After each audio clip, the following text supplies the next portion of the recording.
Hello, Acacia, fellow cyborgs, and those of the Chaotic Little Book Corner, and welcome to our part 2 of our Secret History reading vlog. So I am on, I think, chapter 7, page 430 something in the Secret History, and I don't really have, that much new revelation on what's been happening in the last 100 pages or so since I last spoke to you, but I did have a question regarding why Richard is writing this now. So I believe that he's supposed to be 28 at the time that he's recounting his experiences at Hampton College and with the Greek club, and then of course their murder of Bunny. My first thought is that this really doesn't feel like a 28-year-old reminiscing. This feels more like a man in his 50s who's reminiscing about this part of his life that he hasn't thought of in a long time. But then I thought, there is quite a lot of detail, and if you want to suspend your disbelief, because it's very common in books and stories for people to remember verbatim conversations when a real person's memory does not work like that unless you are a genius savant for memory. So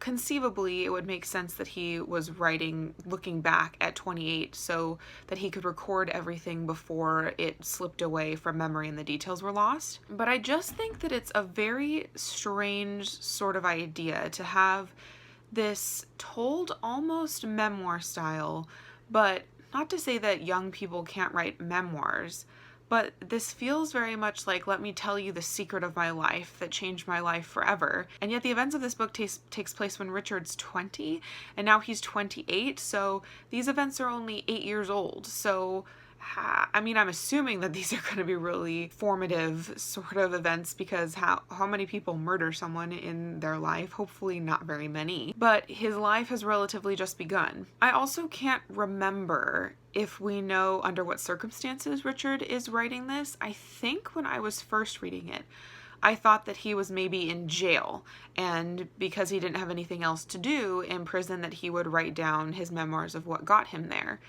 But then I also have vague remembrances that at the end of the book, no revelation like that happens. So he's literally just a fairly well-off, now 28-year-old who murdered his friend in college with a bunch of other friends who had murdered a farmer in a bacchanalia. So yeah, I was kind of just thinking about that framing device, so to speak, and just wondering about the choice in Richard's age of 28 and his decision to tell his story now, or Donna Tartt's decision to write a 28-year-old who's recounting events that happened when he was in college. Hey Amanda, hello fellow cyborgs and Chaotic Little Book Corner, welcome back. I am Acacia. To all of you on Amanda's channel, hello. I have my own channel over on the Chaotic Little Book Corner. Amanda will link that down below. So to answer your question about the feeling of why he would write it now,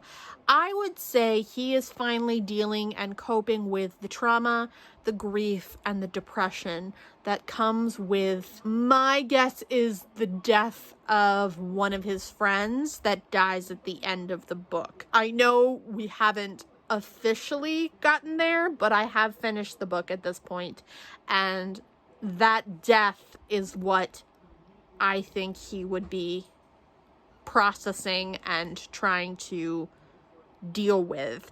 And I think his writing this story is a way of coping with this unmanageable hatred for himself and his experience.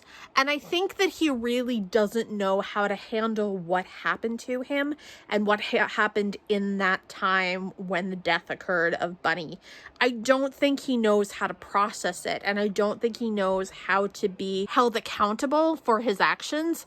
I think that he definitely believes that those actions were justified, and I think that he's oversimplified it in his head to make it seem like there was no other option, when in fact there was several other options, and it could have gone a different way. He himself could have gotten out of trouble without killing Bunny, and he would have been fine. Specifically, his friends would have not been able to get out of trouble without killing Bunny. But only one of them would have gone to jail, and I think, honestly, his whole reason for the whole thing was to protect Henry. And I think he's coming to grips with that. Hi there. So I have now finished The Secret History.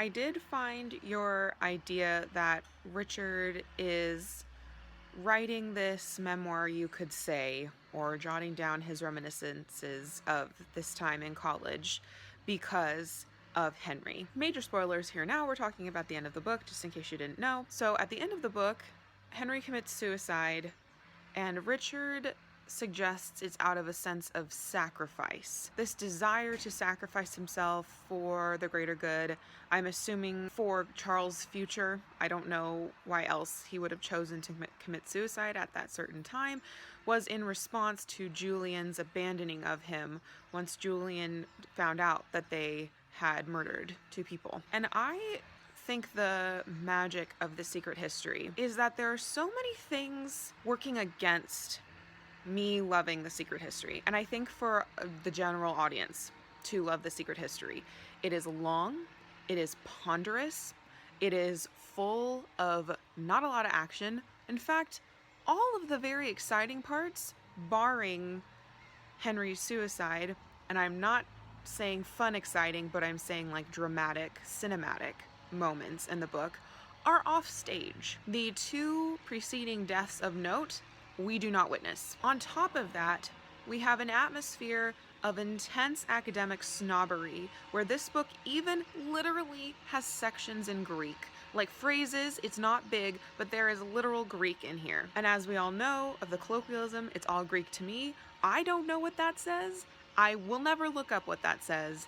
And so that is just so far above my knowledge that I will ever have. And then on top of that, all of the characters are kind of awful people. Most of them are awful in the kind of normal way where you just would never hang out with this person, but then some of them are murderers. So, you know, that's a thing. And I think too, the more you get into this book, the more you realize that everyone is awful. The more you know about them, the more complex and questioning you get to be about them and their decisions. But I think that's where the brilliance of this kind of lies. And I found myself feeling like bereft at finishing this book, that I would miss these people, that I would miss Henry just as much as Richard and Camilla and Francis and maybe Charles miss Henry. That's perhaps why this is so impressive, is that there are a lot of major things going on in this book, which in a different book would be its complete and utter downfall. But at the end of this, I feel as though I have a small piece of a sense of the grief that these fictional characters feel over the death of their friend. So that's the magic of words, I guess. And I wanted to talk about Henry and look at his character more closely. When Richard starts talking with Charles, when Charles really starts spiraling, he blames Henry for everything that has happened to him. And it's at this point where he says it was Henry's idea to have the Bacchanalia. Henry was the one who beat that man to death. Henry was the one who decided we needed to Henry was the one who took Bunny to Rome where everything fell apart. Henry was the one who wrote the diary that Bunny read in Rome. Henry was the one who killed Bunny. And suddenly I was thinking, okay, wow, you're right. Because previously to that, I thought Henry was this kind of magical unicorn person who just knew things. You know, he just had a higher sense of living or reality or something. And he was a brilliance that I could never hope to approach. But then seeing it through these eyes, that Charles' eyes, suddenly I thought, maybe he's just a little insane. And that's actually what's going on, because it's true.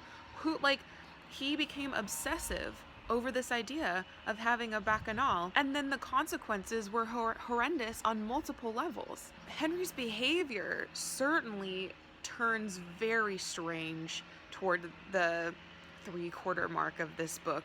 There's a scene where Richard's talking to Henry. Henry's gardening. Richard's trying to talk to Henry about Charles and these really important things that are happening, and Henry's just nearly in a daze. I wonder if Henry's severe migraines contributed something. Maybe he's not insane. Maybe he has neurological trauma. Maybe there's something physically wrong with his brain, and these migraines are causing hallucinations or obsessive thoughts or something. I'm not sure. But it was very interesting for me to observe within myself that switch of Henry knows best to maybe Henry actually is the worst person for you to follow his instruction. Okay, I know I look the same as this in this clip as I did the last clip. I am not in the same situation. So, Henry, to me, represents the Roman Empire and its fall. And all of the things that the Roman Empire believed in and did. Camilla represents the females of the Roman Empire and their treatment and how they are expected to behave and what they are like. She's used by her brother. She is sexually ingrained with him, and totally there is incest.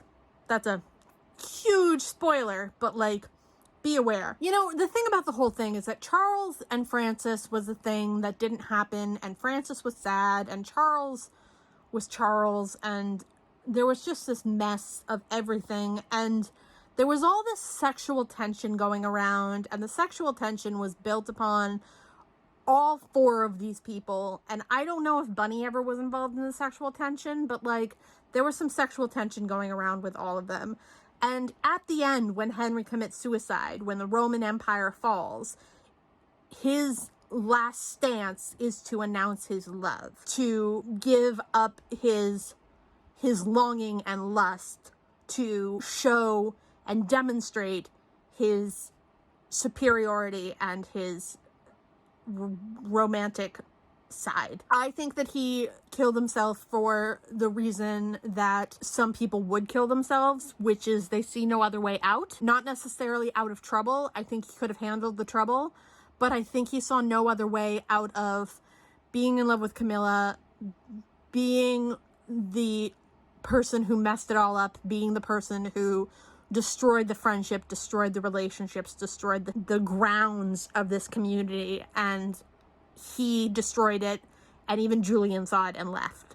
And I think that that's really what the suicide was a end-all, be-all sacrifice of, I messed up, I need to take responsibility. And I think if I knew more about Roman and Greek history, not mythology. Mythology is not really relevant in this situation. Although, it would be interesting to see if these characters represent or mirror any Greek gods in their fall. I don't know enough about Greek mythology to know that. But in terms of Roman and Greek history, I don't know enough to be able to specify all of it. But I know that the fall of the Roman Empire was basically placed on the shoulders of the fallen, and Henry was definitely the fallen. And I think Charles was the people who put their trust and faith in the hierarchy and were let down and taught that their faith was not represented accurately. So I genuinely think that this book is just layers upon layers, and I think that you want to know more about the classics to really get this. And I'm not one to go out and research the classics to just get more out of this book. I would love to be, but I'm not. I think this book stands on its own as a nod to the chaos and disruption of civilization due to obsession, madness, and deluded self-image. I think that both Bunny and Henry had ideas of grandeur that led them down the path to their downfall. And it's interesting that Henry killed all three of the people who died in this book, and it ended with him taking his life. I just think that it's honestly one of the most fascinating books I've ever read. But yeah, I post videos every Tuesday and Thursday, and if you would like to come over to my channel, I welcome you. I am over at the Chaotic Little Book Corner. I do have a Patreon if you're interested in doing that, but you will find all of that over on my channel. Click the subscribe button on Amanda's channel, give it a like, and come see part 1 over on my channel. Okay, I'll talk to you soon. Bye-bye!